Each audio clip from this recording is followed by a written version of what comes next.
네, 여러분 안녕하십니까? 오늘 그 유럽 소식을 들으니까 제가 기운이 납니다. 하나님께서 우리 리아나 선생님과 함께 해주신 같이 느껴졌습니다. 오늘도 우리들의 소원을 아래로 간절한 마음으로 나오신 우리 성도님들의 소원이 이루어지는 특별한 예배 날이 되기를 바랍니다. 하나님께서는 이 시간에 은혜를 주시기로 약속하셨으니까요. 지난주에는 제가 첫째 천사와 영원한 복음에 대한 것에 대해서 설명을 드렸는데요. 오늘은 이제 둘째 천사, 바벨론에서 나오라고 했는데 이 둘째 천사의 기별, 바벨론에서 어떻게 나와야 되는지 이걸 좀 살펴보도록 하겠습니다. 요한계시록 14장 8절. 또 다른 천사 곧 둘째가 그 뒤를 따라 말하되 무너졌도다 무너졌도다 큰 성 바벨론이여 모든 나라를 그 음행으로 인하여 진노의 포도주로 먹이던 자로라 하시더라. 바벨론은 여러분 잘 알듯이 바벨탑 그곳에 있었던 그 바벨론을 이야기하고 있습니다. 거기에는 혼잡, 그래서 많은 것이 혼잡되어 있어요. 언어도 혼잡되어 있고. 그런데 그것이 무너질 테니까 곧 나오라. 그래서 하나님께서는 우리들에게 첫째 천사의 기별을 전하시고 둘째 천사에 특별히 이 세상이 지금 바벨론화 되니까 나오라. 우리가 뭐 때문에 나가야 되는지, 또 우리가 포도주에 취했다고 하는데 어떻게 취했는지, 그래서 이런 부분들을 살펴보려고 합니다. 우리는 마지막 기별이 새 천사의 기별인 것을 압니다. 그래서 하나님을 두려워하고 그에게 경배를 돌려라고 하는 첫째 천사의 기별에 이어서 이제는 바벨론에서 나오라라고 얘기해요. 그런데 우리는 과거에 우리 믿음의 선배들이 살았던 시대가 있어요. 그래서 그 시대들이 망한 이스라엘의 경험도 있고 거기 살아남은 믿음의 선배들도 있는 것이에요. 근데 그들은 어떻게 살아남았고 어떤 사람들은 멸망했는지 이런 교훈을 주고자 성경에 기록해 놨다 이 말입니다. 저희에게 당한 이런 일이 거울이 되고 또한 말세를 만난 우리의 경계로 기록하였느니라. 그런즉 선줄로 생각하는 자는 넘어질까 조심하라. 사단은 인간의 마음을 다룰 수 있는 요소를 잘 알고 있다.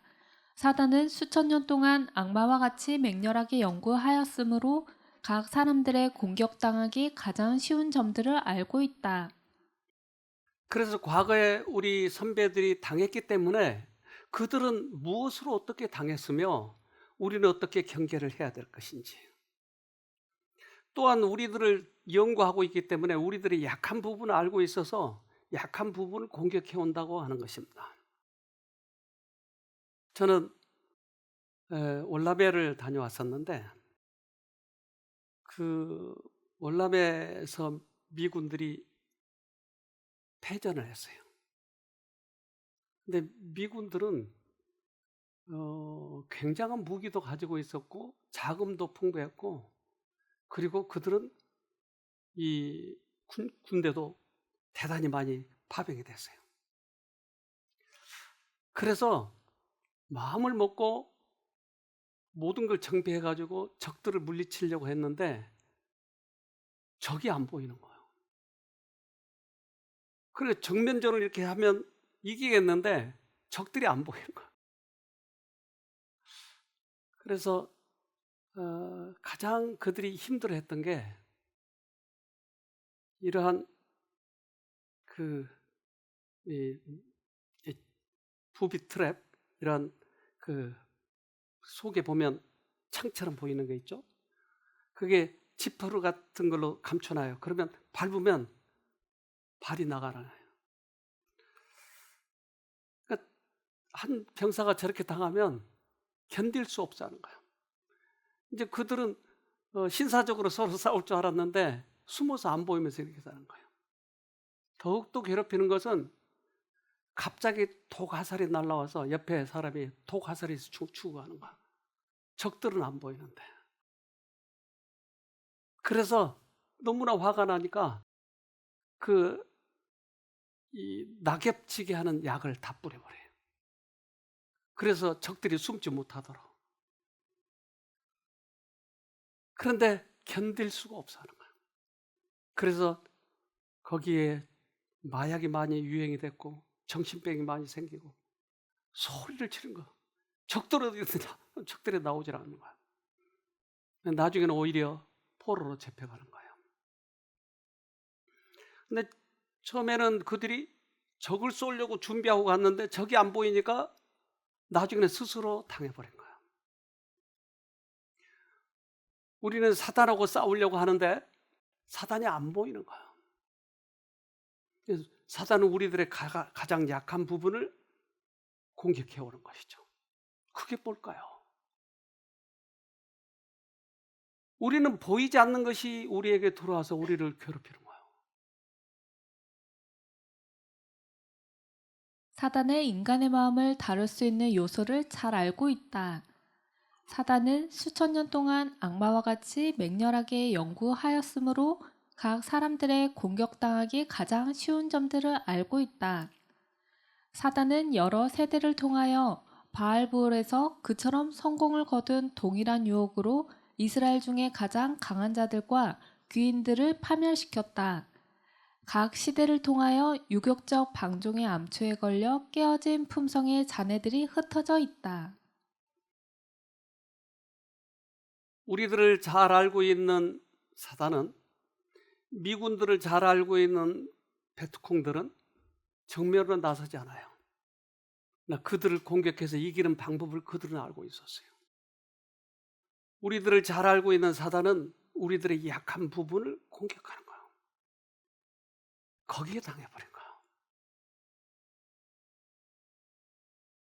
여러분, 동충하초라고 하는 거 아십니까? 어디에 쓰는 거죠? 동충하초. 네. 한약방에 가면 있어요. 근데 그 동충하초가 균이에요. 버섯처럼 그런 균인데 그 균이 어떻게 번식되는지를 우리가 영상을 통해서 봅시다. 2009년 펜실베니아 주립대의 곤충학자인 데이비드 휴스 박사는 이 기생 곰팡이의 독특한 생활사를 발견하게 되죠. 바로 개미의 행동을 조종한다는 사실이었는데요. 무엇보다 놀라웠던 건 그 조종 방식의 정교함이었습니다. 이들이 숙조로 삼는 곤충은 태국에 서식하는 목수개미로 이 개미들은 나무에 구멍을 뚫고 집을 짓고 살아가죠. 그런데 이 곰팡이에 감염된 녀석들은 무리에서 이탈해 나무 위에서 내려오고 높이가 낮은 풀을 찾아 나섭니다. 그리고 정확히 바닥에서 25cm 높이의 나뭇잎에 거꾸로 매달린 채 자리를 잡죠. 그러고는 바닥에 떨어지지 않도록 두꺼운 인맥을 꽉 문 채 서서히 죽음을 기다립니다. 얼마나 강하게 물었으면 인맥에 이렇게 선명한 턱 자국이 남을 정도인데요. 휴스 박사는 2011년 진행한 추가 연구에서 동충하초의 균사체가 이들의 턱 근육에 침투하고 이 근육을 수축시켜 꽉 다물도록 만든다는 사실을 밝혀냈죠. 여하튼 이렇게 개미를 장악한 동충하초의 균사체는 약 4에서 10일 동안 개미의 몸 전체로 퍼지고 자실체는 머리를 뚫고 나와 길게 자라납니다. 그런데 여기서 정말 놀라운 사실 하나는 개미가 매달리는 나뭇잎의 높이는 거의 예외 없이 지면에서 25cm였고 이때 이 부근의 습도는 항상 94에서 95%, 온도는 20에서 30도였다는 겁니다. 휴스 박사는 이 지점은 높은 곳에 비해 상대적으로 온도는 낮고 습도는 높기 때문에 곰팡이가 번식하기에 좋은 조건이라고 설명했는데요. 그는 동충하초에 감염된 개미를 처음에 자리 잡은 나뭇잎에서 다른 환경으로 옮겨놓자 동충하초의 자실체가 제대로 성장하지 못하거나 포자가 형성되지 않는 일이 벌어졌죠. 즉 개미가 스스로 찾아가 죽음을 맞이한 곳은 동충하초가 번식하기에 최적의 장소였던 셈입니다. 그리고 굳이 25cm라는 높이에 매달렸던 건 자실체에서 터져나온 포자가 그 밑을 지나가는 동료 개미들에게 보다 쉽게 안착하기 위해서였죠. 이렇게 새로운 숙주에 안착한 동충하초의 포자는 개미의 외골격을 분해하는 효소를 분비해 개미의 몸속으로 들어가고 다시금 생활사를 이어나갑니다. 정말 정교함 그 자체 아닌가요? 그러니까 개미가 25cm에 올라가서 이를 악물고 죽은 이유는 왜요? 어떤 균이 자기를 조정하고 있는 거예요. 그러니까 내가 왜 25cm에 올라가야 되는지, 내가 왜 꽉 물어야 되는지 본인은 모르고 있는 거예요. 그러니까 누군가가 내 속에 들어와서 나를 조절하고 있는 거예요. 나는 왜 죄를 짓고 싶어 하는지, 나는 왜 많이 먹고 싶은지, 나는 왜 도둑질이 좋은지, 왜 나는 음란물이 좋은지, 나는 왜 중독이 좋은지 본인은 모르고 있는 거야. 누군가가 자기를 조절하고 있다고 하는 거예요. 우리는 적을 알아야 이길 수 있으니까 내 적은 어떻게 다가오는지를 우리는 알아야 된다고 하는 거예요. 각 시대를 통하여 유격적 방족의 암초에 걸려 깨어진 품성의 자네들이 흩어져 있다. 세상 끝이 가까이 이를수록 하나님의 백성으로서 하늘 가나안의 변경에 서 있는 우리에게 사단은 옛날처럼 우리를 아름다운 땅에 들어가지 못하도록 하기 위하여 배전의 노력을 기울일 것이다. 사단은 각 영혼에게 그의 올무를 놓는다. 경계해야 할 사람은 무식자나 교양이 없는 자들만이 아니다. 교양이 있고 지식이 있는 사람은 못 들어간 게 아니고 사단은 그들에게 들어갈 그러한 절호의 어떤 방법을 알고 있다고 하는 거죠. 그래서 우리 선배들이 그렇게 당했기 때문에 우리들은 어떻게 대비를 해야 될지 하는 거예요. 여기에도 많은 청년들이 요즘에 게임 중독이나 여러 가지 중독 이런 청년들이 종종 와요. 근데 내가 왜 게임이 좋은지, 그 돈을 주는 것도 아니고 특별히 누가 알아주는 것도 아닌데 왜 그게 좋은 건지, 누군가가 균이 나에게 들어와서 나의 몸을 지배하고 있다고 하는 거예요. 근데 여기에서 벗어나지 못하면 우리는 치는 거예요. 결국 사단의 밥이 되는 거예요. 그래서 세상에 나가면은 온갖 이런 것들이 다 포스터나 영화나 이런 것들이 우리를 계속 유혹하는 것들 아주 익숙해져 있어요. 요즘에 그 인터넷 들어가면 이런 것들이 얼마나 많은지 몰라요. 온통 그것들이. 그래서 내가 왜 음란한 것이 좋은지 본인도 모르면서 그게 좋은 거예요. 미디안의 무력이나 사술에도 정복당하지 않았던 이스라엘 사람들이 미디안 창녀들의 희생 제물이 되고 말았다. 사단의 역사에 가담하여 영혼을 함정에 빠뜨리고 멸망시키려고 노력하는 여인의 힘은 이와 같다. 그래서 이스라엘 민족들은 미디안이 공격해 와서도 그들은 이겼어요. 그런데 전혀 다른 함정에 빠져버린 거예요. 미군들은 정면을 싸우면 이길 수 있었어요. 그런데 미군들에게는 그 도가살 하나가 그들을 전율하게 만들어버린 거예요. 사단은 알아요. 어디에 약한지 인간이. 그래서 전혀 다른 창녀를 사용해버리고 말아요. 거기에 다 용사들이 넘어가 버리고 말아요. 세계에서 가장 힘센 사람. 손이 세 개? 네, 삼손. 삼손이 거기에 당한 거예요. 하나님께서 요구하신 사랑과 봉사를 삼손은 이 여자에게 주었다. 그것은 우상 숭배였다. 그는 하나님의 사업과 그분의 거룩한 품성에 대한 모든 분별력을 다 잃어버렸고 비열한 정욕의 재단에 명예와 양심 그리고 모든 가치 있는 권익들을 다 희생시키고 말았다. 그래서 삼손은 이 세상에 가장 힘센 사람이었는데 그는 데릴라의 그 미모의 하나에 넘어가 버리고 만 거예요. 그래서 하늘에서 오는 것과 사단에게서 오는 것은 달라요. 야고보서 3장 15절. 이러한 지혜는 위로부터 내려온 것이 아니요 세상적이요 정욕적이요 마귀적이니. 그래서 그러한 것들은 세상적이요 정욕적이요 마귀적이다. 그러니까 사단으로부터 온 것들은 이런 것들이에요. 저는 10대 때 제가 연탄가스 중독에 걸린 적이 있었어요. 근데 그때 저는 누가 깨워서 눈을 떴는데 몸은 안 움직이는 거예요. 다 알겠어요. 근데 몸이 하나도 움직여지질 않는 거예요. 그래서 옆에서 이제 나중에 나를 이렇게 흔들고 손을 붙잡고 하는데 거기 응하고 싶은데 안 되는 거예요. 내 몸이. 나중에 웅성웅성 하더니 저를 들어가지고 그 마루에다 내놓더라고요. 그래서 일어나고 싶은데 이게 움직여지지 않고 무슨 말을 하고 싶은데 말이 안 되고.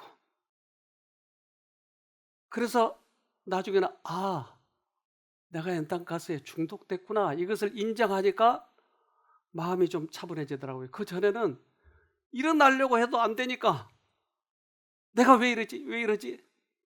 다 알겠어요. 일어나려고 해요. 그런데 안 돼. 우리가 사단에게 당하면 지식적으로 다 알아요. 내가 어떻게 살아야 되는지, 중독에서 빠져나가야 되는지 알아요. 내 인터넷 이거 중독에 빠지면 안 된다는 거 알아요. 그런데 몸이 말을 한다는 거예요. 왜? 균이 나를 점령하고 있으니까. 거기 가서 이파리를 물어야 돼요. 그 균이 나를 끌고 가는 거예요. 사단의 존재가 어떤 존재라고 하는 것을 우리는 이 둘째 천사 바벨론에 대해서 우리는 좀 알아야 되는 것이죠. 유교의 방종은 지력을 약화시키고 영혼의 가치를 저하시킨다. 도덕적 기호의 만족으로 도덕적 지적 능력은 마비된다. 그리고 정욕의 노예가 된 자는 하나님의 율법의 신성한 의무를 깨닫고 속죄의 감사함을 알고 영혼에게 바른 가치를 부여하는 일이 불가능하다. 이 중독에서 빠져나와. 이제 게임 그만해. 말이 안 통해. 그래서 그들은 감각이 없어졌기 때문에 어떻게 그들을 다뤄야 될지에 대해 우리는 생각을 해봐야 돼요. 즉 내가 왜 이 게임을 하지 말아야 될지에 대해서 모른다 이 말이에요. 감각 자체가 없어져 버렸어요. 아까 우리 그 동충하초 그거 봤죠? 그런데 저도 이것을 보면서 좀 더 많은 것을 알게 됐는데 우리 다음 영상을 좀 봅시다. 그래서 과학자들은 이 동충하초를 가리켜 일명 좀비개미 곰팡이라고 불렀는데 아마 다들 한 번쯤 영상이나 기사를 보셨을 겁니다.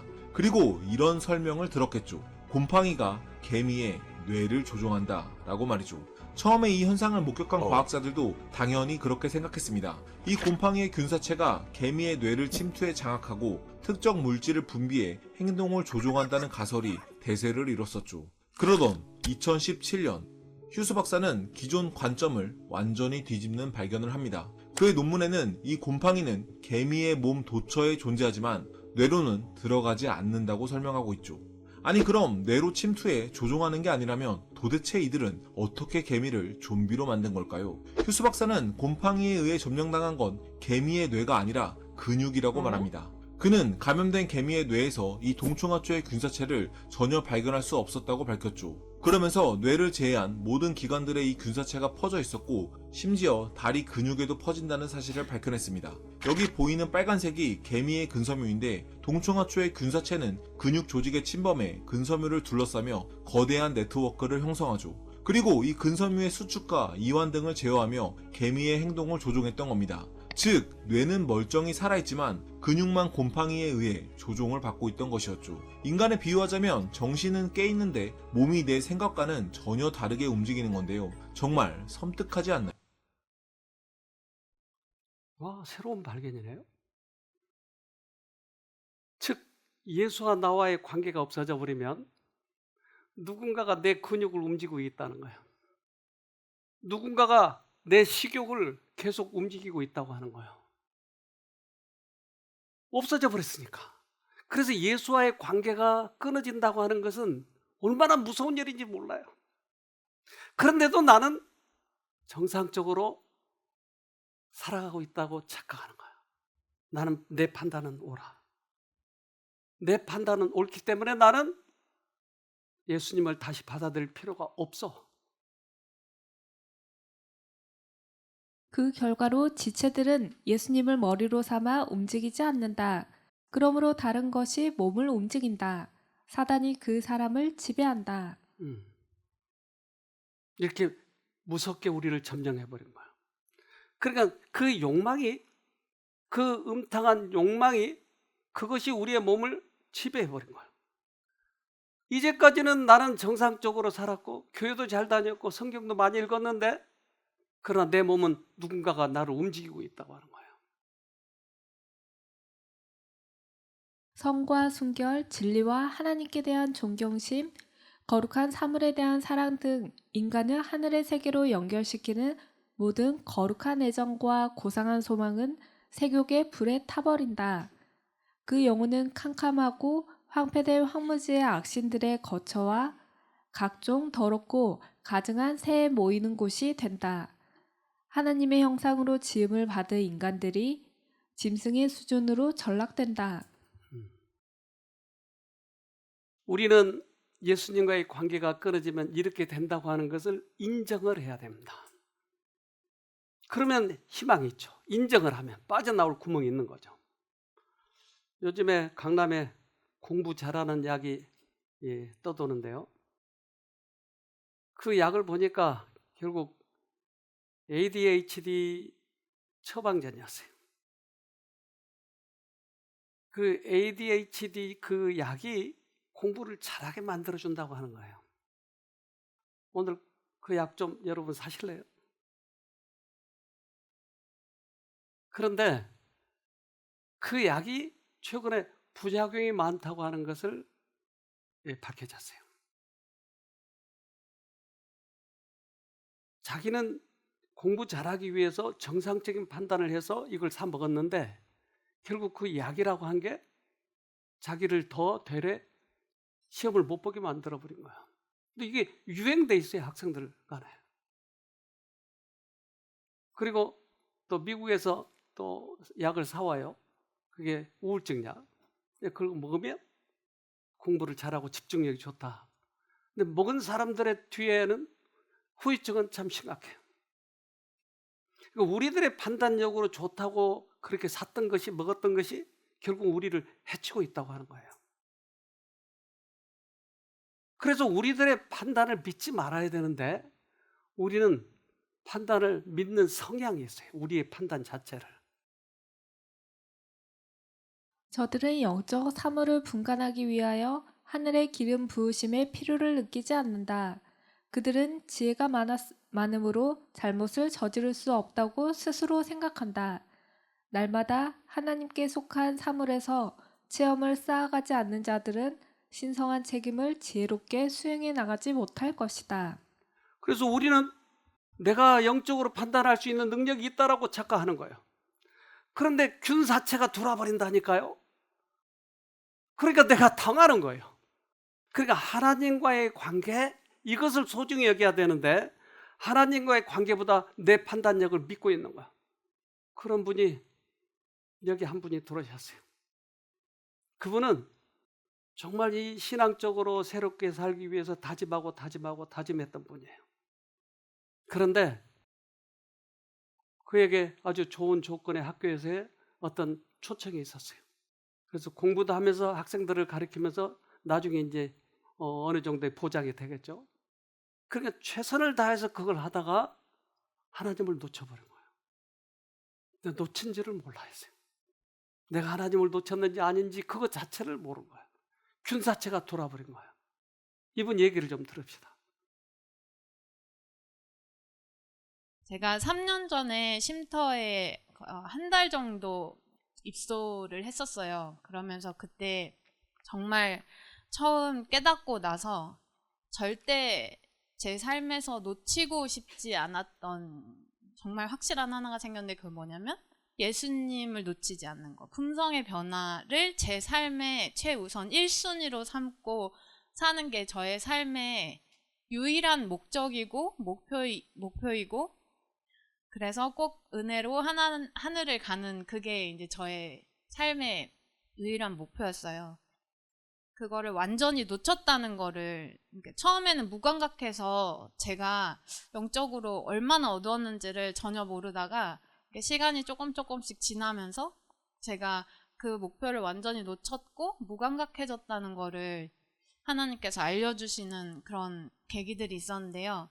제가 이제 무감각해졌던 그 큰 이유는 제가 학업을 하고 있고, 학업과 함께 이제 또 가르치는 일을 이제 좀 병행을 하고 있는데, 요번 그 하반기가 좀 그것에 가장 힘든 시간이었어요. 너무 벅차고 힘들고 그런 시간이어서, 근데 이제 하나님께서 저한테 주신 일이라는 그런 하나님의 뜻이라고 생각하고 가다 보니까 어느 순간 제 힘으로 하고 있는데 제 힘으로 하고 있는지 모르고 이걸 이뤄내야겠다는 그 강한 마음, 그러니까 욕망이죠.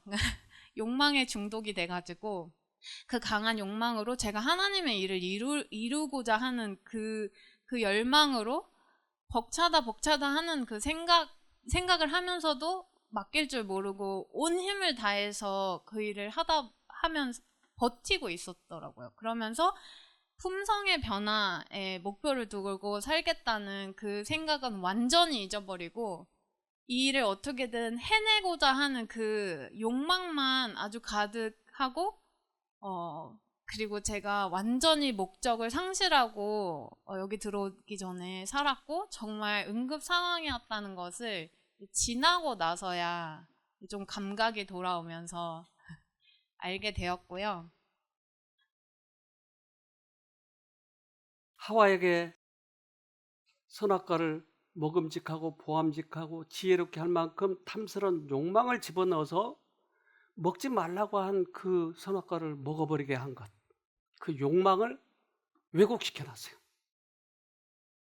그 학교에 가서 이것을 해야 된다고 하는 욕망 때문에 하나님을 놓쳐버렸어요.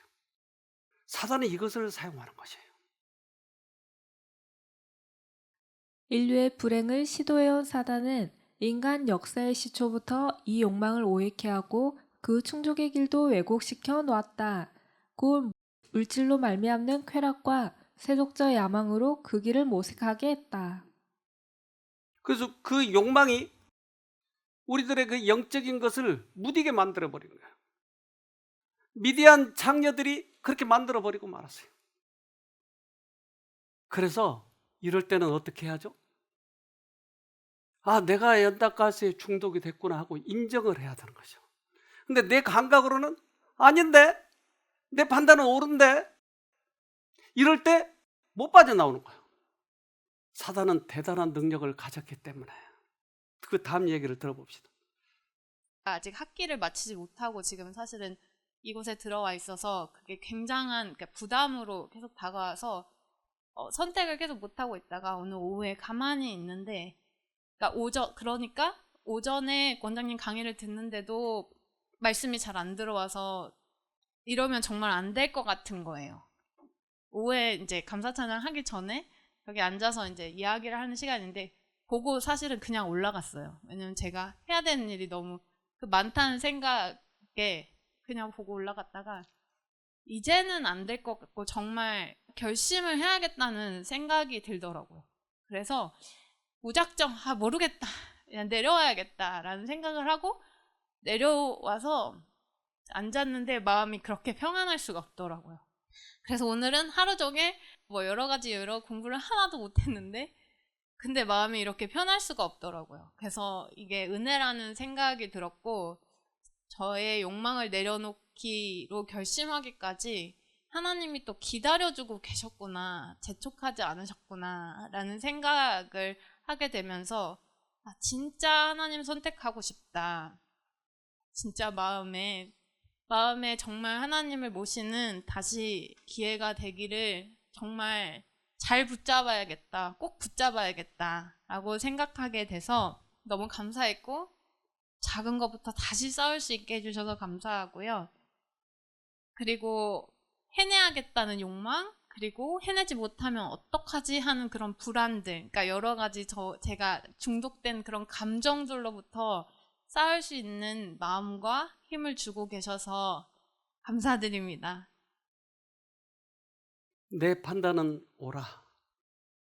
나는 절대 사단이 나를 끌고 갈 수 없어.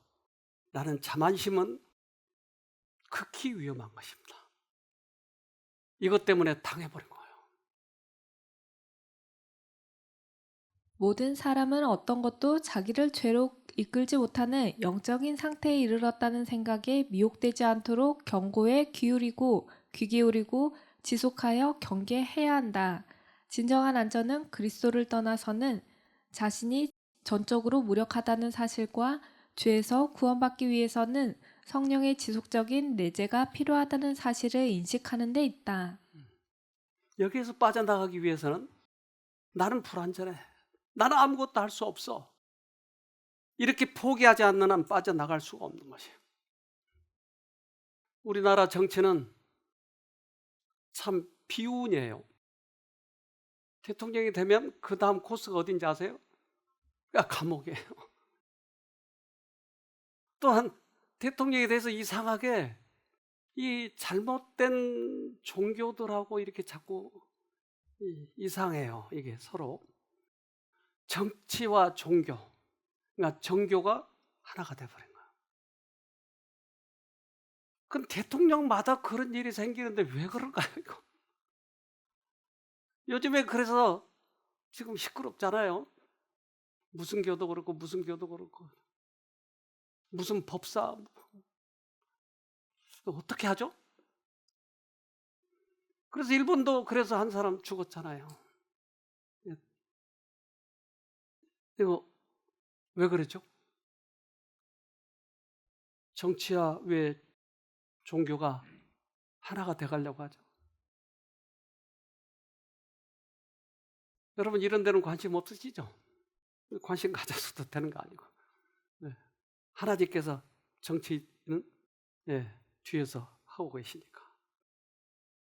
그러나 정치와 교회, 종교가 하나가 됐을 때 문제가 되는 게 있어요.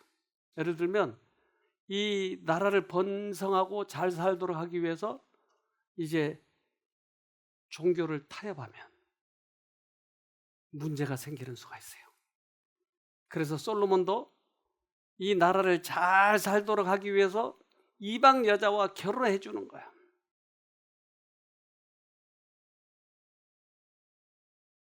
열왕기상 11장 1절 솔로몬 왕은 외국 여자들을 좋아하였다. 이집트의 바로의 딸 말고도 모압 사람과 암몬 사람과 에돔 사람과 시돈 사람과 헷 사람에게서 많은 외국 여자를 후궁으로 맞아들였다. 자, 사단의 그 역사가 어떻게 인간에게 들어오는지를 지금 보여주는 것이. 그 미디안 족속을 사용해서 들어오는 것, 또 우리들 지금 현대 사회에 있어서는 그런 음란물이나 이런 것을 통해서 우리에게 현혹되면 우리에게 돌아버리는 것, 이런 것들을 보여주고 있는 거예요. 정치와 종교를 통해서 어떻게 이스라엘을 무너뜨리는지를 보여주고 있는 것이에요. 솔로몬은 히브리인들에 대한 하나님의 높은 뜻을 깨닫지 못하고 이스라엘을 지상 나라들 가운데서 위대하고 강한 제국으로 만들기 위한 일에 착수했다. 이 일을 하기 위해 그는 하나님의 명백한 명령과는 정반대로 외국과 협약과 동맹을 맺었다. 그는 바로의 딸과의 결혼으로 조인한 애굽 왕과의 조약으로 큰 유익을 얻었으며 다른 나라들과도 유사한 조약을 맺었다. 그러나 그 기만은 치명적이었다. 최고의 머리가 좋은, 최고의 재판을 했던 솔로몬의 머리를 순간적으로 이용해버린 거야. 그는 이 나라를 번성하게 하도록 하기 위해서 외국 여자하고 결혼하는 거야. 그러나 거기가 치명적인 함정이 있었다고 하는 건 그는 깨닫지 못했어요. 대단한 능력을 가지고 있는 것이에요. 솔로몬의 많은 아내들은 그의 왕국으로 우상들을 가지고 들어왔고 마침내 왕과 국민이 다 같이 이방의 신들에게 머리를 숙였다. 그리하여 솔로몬이 그의 제국을 강화하기 위하여 채택한 바로 그 수단은 제국을 몰락시키는 수단이 되었다. 왕국의 장엄함을 유지하기 위해 부과한 막대한 세금은 반역의 구실이 되었다. 팔레스타인 이외의 제국은 떨어져 나갔고 왕국 자체가 나뉘었다. 그가 왕국을 살리기 위해서 부흥시키기 위해서 했던 것들이 결국 왕국을 몰락시켜버린 거예요. 그래서 우리나라도 좀 걱정돼요. 정치와 교회가 하나가 돼가는 거예요. 이거 앞으로 어떻게 해결할지 저는 잘 모르겠어요.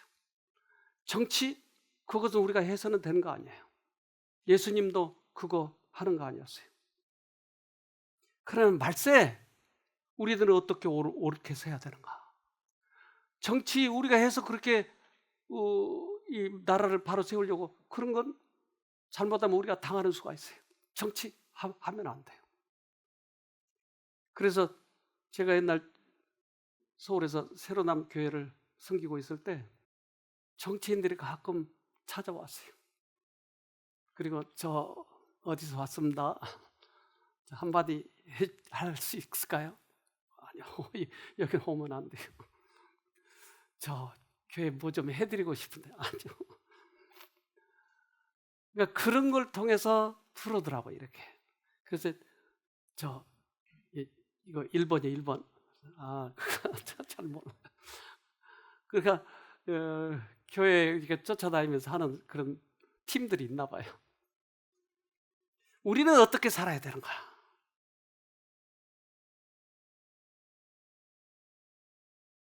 우리는 말세를 견디기 위해서 옳아야 한다.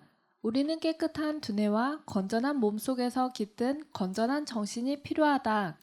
우리는 우리의 자녀들을 가정의 모든 식구를 위해서 열심히 노력해야 한다. 바른 입장에서 일하자. 예수께서 오신다. 만일 우리가 이 마지막 때에 영혼을 고상하게 하는 진리에 눈이 멀게 되는 생활을 한다면 어떻게 우리가 진리를 통하여 거룩하게 될 수 있을까? 우리가 어떻게 불멸을 위해 준비될 수 있을까? 주께서 우리를 도우사 전에 없던 일을 여기서 시작할 수 있기를 기도한다. 우리는 이 말세를 어떻게 견딜까? 이제 주님을 모셔야 되는데 꽤 많은 사람들이 하나님을 부르고 기도한다 그러면 하나님을 내 생활의 도구로 사용하려고 하는 거야. 내 유익의 도구로 사용하려고 하는 거야. 우리는 하나님의 도움을 구할 때 내가 하나님의 뜻에 굴복을 해야 되는데 하나님을 우리 뜻을 이루기 위한 도구로 사용하려고 해요. 나 부자 되게 해주세요. 나 대학에 들어가게 해주세요. 그리고는 하나님을 몰라라는 거예요. 여기에 빠져도 감각을 잃어버린 거야. 내가 신이 돼 있어요. 나에게. 그래서 그런 분이 한 분 오셨는데 그분 얘기도 좀 들어봅시다. 저희 딸이 여기 가라고 하면서 뭐라고 했냐면 엄마 예수님 꼭 만나고 와. 예수님 부르고 와. 뭐 이런 말을 했는데 제가 여기 들어와서 내가 뭐 변할 게 뭐가 있지? 아픈 것도 없고 특별히 뭐 문제도 없고 내가 변해야 될 게 뭐지? 그냥 저는 바르게 살고 남한테 피해를 안 주고 이러고 살았는데 그게 단 줄 알았어요. 근데 어제 원장님하고 이렇게 대화를 나누면서 내가 참 교만한 사람이다. 깨지려고를 안 하는구나. 내 자신을 내려놓으려고를 안 하는구나. 우리 딸이 여기를 보낸 이유가 그거겠죠. 엄마를 보니 참 엄마가 내려놓지 못하고 사니까 잠도 잘 못 자고 이래서 우리 딸이 보냈는데 제가 사실은 좀 수면을 잘 못 이룰 때가 좀 많아요. 종종 있어요. 그래서 잠을 잘 잤으면 좋겠는데 저는 그냥 의무적으로 예수님 저 잠 잘 자게 해주세요. 예수님 도와주세요. 그리고 기도를 하고 했는데 그게 이제 해결이 안 됐거든요. 어제 그저께 밤에 제가 12시에 일어나서 새벽 4시 반까지 못 잤어요. 그래서 계속 제가 기억절도 외우고 책도 보고 양도 막 세고 별짓을 다 했는데도 새벽 4시 반까지 헤매다가 그냥 이제 어쩌다가 잠이 들어서 이제 7시에 일어났는데 그 말씀을 들었더니 원장님께서 지금 예수님을 사용하려고 하지 말고 예수님께 굴복하라고 이렇게 말씀하셨어요. 나 예수님 부르라 해서 불렀고 예수님께 기도하라고 그래서 기도를 했고 그렇게 했는데 내가 예수님을 사용한다는 걸 몰랐어요. 그러니까 내 자신을 예수님께 굴복을 시켜야 되는데 내가 예수님을 필요할 때만 부르고 나는 내가 하고 싶은 거 다 하면서 내 멋대로 한 거예요. 그리고 필요할 때만 예수님을 얼마나 이기적이에요 제가. 그거를 깨닫고 정말 크게 깨달았어요. 그리고 정말 이제 사단하고 투쟁을 해야겠구나. 그리고 이제 와서 정말 간절히 기도를 드렸어요.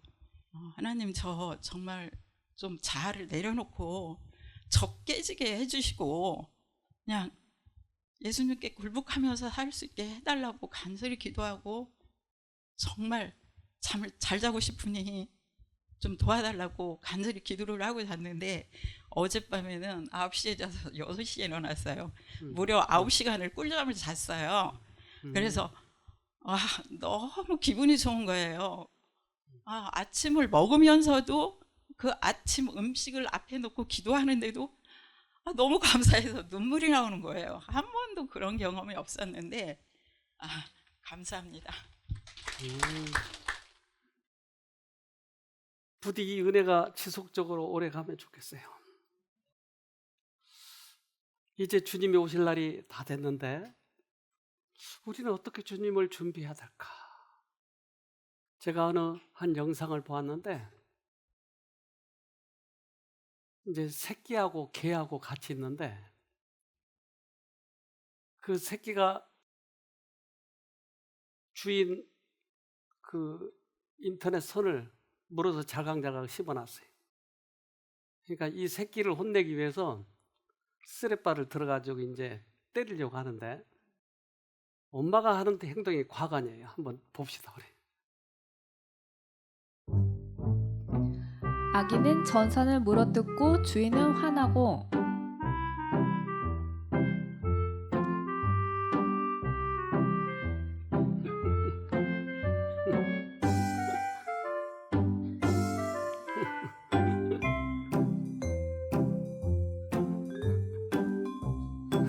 주인이 혼내려 하자 엄마 개가 몸으로 아기를 감싸안다.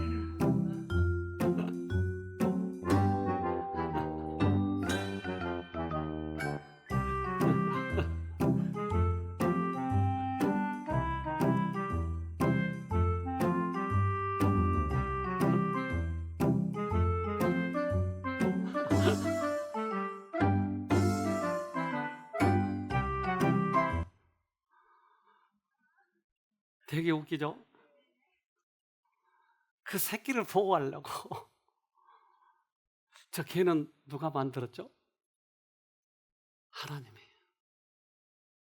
개도 자기 새끼를 저렇게 보호하는데 매 안 맞게 하려고 그렇게 가려주고 그러는데 하나님은 매 맞으라고 하겠죠? 우리 말세에 멸망하라고 하겠죠? 아니요. 그분이 이 말세에 우리가 꼭 구원받기를 원하실 거예요. 이제 내가 틀렸다고 인정하고 주님을 찾으면 주님께서 약속을 하셨어요.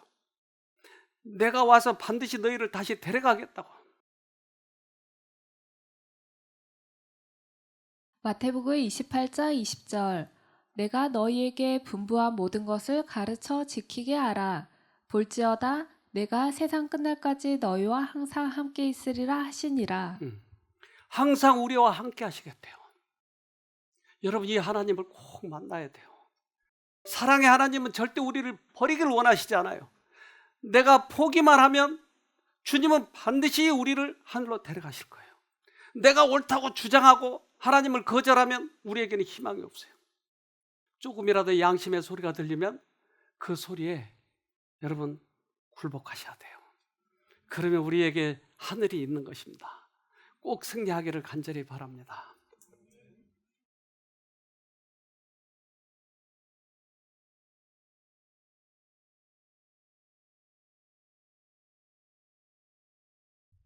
하늘에 계신 아버지,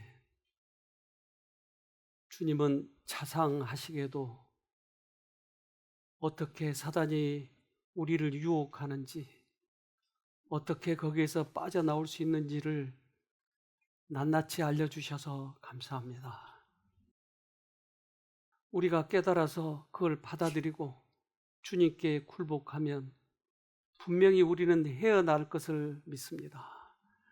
그래서 자존심 세우지 말고 주님이 양심에 말씀하시면 정직하게 순종하는 저희들이 되도록 도와주시옵소서. 오늘도 간절한 마음으로 주님을 찾아 나왔습니다. 어떤 분들은 병의 회복을 위해서, 악습을 위해서, 어떤 분들은 우리들의 생활의 변화를 위해서 주님을 찾아왔습니다. 그래서 주님을 다시 만나고 싶은 그분들을 위로해 주시고 이번에 꼭 만나 주셔서 소원이 이루어질 수 있도록 도와주시옵소서. 우리가 할 수 없기에 주님께 구하오니 저희들을 도와주시옵소서. 그러면 충성하게 싸우니 꼭 도와주시기를 간절히 바랍니다. 세상은 이 기별을 몰라서 죽어가는 사람들이 많이 있습니다. 우리를 경험토록 해 주셔서 그들에게 살아있는 복음을 전하도록 우리 모두에게 역사해 주시옵소서. 특별히 이제 올해 한 해가 저물어 가려고 합니다. 우리를 뒤돌아보게 하시고 혹 잘못 걸어왔다면 다시 새롭게 시작하는 우리 모두가 되도록 축복해 주시옵기를 예수님 이름으로 기도합니다. 아멘.